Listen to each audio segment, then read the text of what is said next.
Alright, good afternoon everyone. I just want to take a moment out of my day and make a real short video on a product that I had bought from Bass Pro Shop probably about a month ago. So I got this Work Sharp outdoor sharpener, the Ken Onion edition. So this edition comes with extra coarse, medium, fine, and extra fine sanding belts. And simply put, I really do enjoy this little sharpening station. I'm not sponsored, not endorsed by any of them. I went out and purchased it with my own money. And for the longest time, I was kind of against buying one of these. I got a couple cousins, and my uncle has one. They're always talking really highly of them.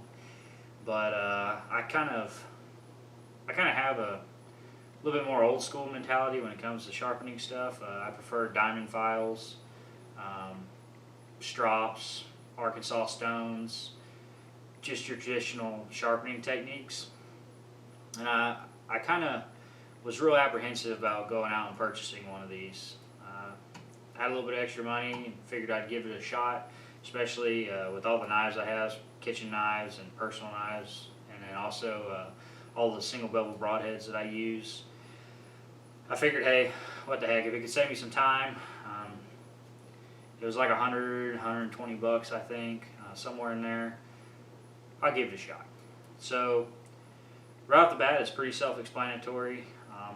The only real negative thing I can say about this sharpening station is that on this dial here, these little guides, you have a plastic piece over here, and I don't know if y'all can see this. I tried zooming in earlier and I couldn't quite really get it on the video. There's another plastic piece over here, and it just simply forms a V.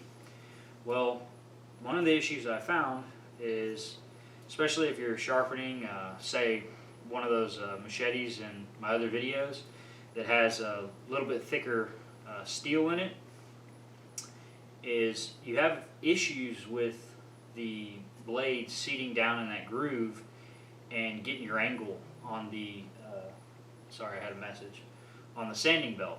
So what I found to kind of get around that, and this is a typical issue also with single bevel broadheads, most of the time they won't fit down in there, I just take it off.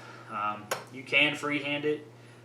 It's a little bit more tedious, and you got to pay a little bit extra attention than using that guide, but still, concept's the same, and it will get knives incredibly sharp.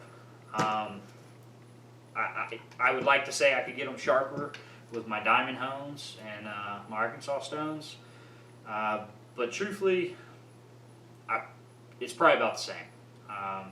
And this does it in a fraction of the time. So to use it, it's pretty simple. You want to kind of guess the degree of your bevel that you have on your knife. So this is a typical kitchen knife. I have kind of reshaped the bevel on it a little bit on purpose.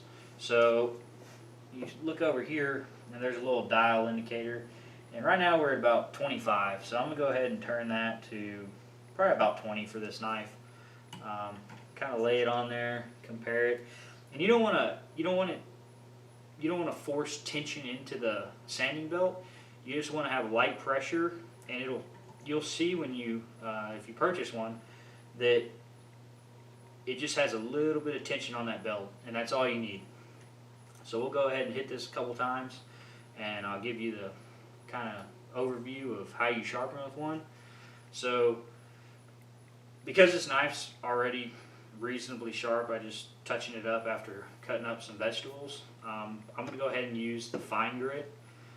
But if you had a moderately dull knife or a really dull knife, you would choose the coarse. But generally, I don't go any coarser than the regular coarse. I'm sorry. So this is the extra coarse. I don't generally use the extra coarse. I generally just stick to the coarse and then work my way up. So I'll go coarse, and I'll sharpen until I get a nice bevel on one edge. I'll hit the other side a couple times, try to get the bevel knocked off as much as I can, and then I'll work my way up to the medium, and then to the fine, and then the extra fine. And then after that, I'll generally hit it on a strop. So we're going to go ahead and just start with the fine. Pretty simple. Put it in the guide. Make sure the bevels or the angle on the bevel is pretty correct, and then you go ahead and start sharpening. So you don't go super fast. You're only going to go, I don't know, about a second or so per inch of the steel, and you're going to keep going in the same direction. I generally go 4 or 5 times, or until I noticeably get a feather or a burr on the edge of the blade.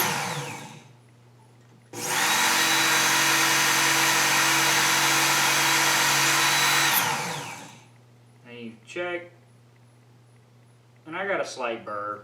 Generally you want to get a little bit more to where the burr is the entire length of the knife.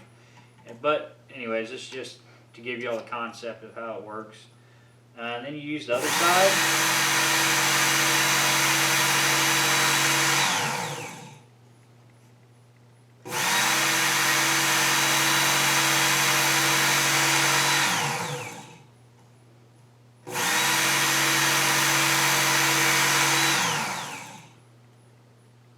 And I can already tell it's getting a little bit sharper. I don't know that it's going to be shaven hair. Well,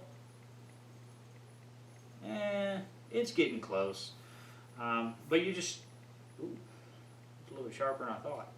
But you just keep doing that. And then once you get it to where, if you're using the fine, once you get it to where it's popping hair pretty good, that's when you can go ahead and hit it with the extra fine. I generally just go straight to a strop after that.